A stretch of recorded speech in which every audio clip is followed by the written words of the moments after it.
So today we're here with Tim from Beyond the Pedway, and we're going to talk with him because Tim does interviews with CEOs from all across the country. He started here in Chicago, and now he talks to people all across the U.S. about how they're building their companies, what they know about entrepreneurship, and we just wanted to get your perspective on culture. So how do you kind of define company culture? I think culture has a lot to do with the people in the company. For example, like Threadless and, Red Frog events here in Chicago. It has a lot. I think the culture starts with the founder, and then it expands to every single person they bring in, whether it's the receptionist, it's the co-founder, technical people, development team, salespeople, marketing, whatever. Everyone needs to fit within the culture of the company. Like I said, usually, from my experience, it always starts with the founder. Like the founder has a vision, where they're a specific type of person and they like specific interests. Talking about Total Attorneys had an Oregon Trail tournament, and you have to be I talked to Ed, the founder, and I said, like, you have to have people in your company that know what Oregon Trail is and like love to play Oregon Trail. Like, how did you find people that know what Oregon Trail is? So it's like you have to.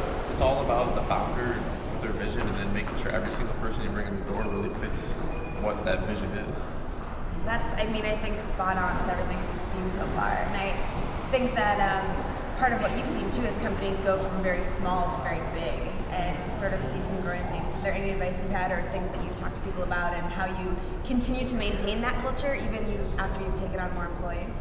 Yeah, I think that's tough because you look at Threadless and like they're 10 years old this year and they're a big company now. I think they even have an office in Colorado now, but even their office, their warehouse here in Chicago is gigantic in terms of size and people.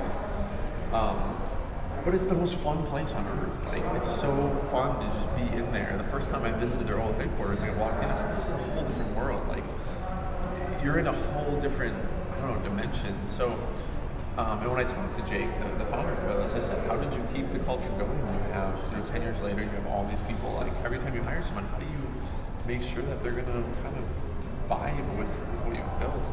And he always said that, like, each person adds to that culture. Like, as long as you're hiring the right people that you think are gonna be a good fit, they're gonna be a good fit then, but they're also gonna add their specific or unique traits to that culture, and then the culture is gonna keep growing from there. So, in a sense, adding more people only helps the culture if done right, I think.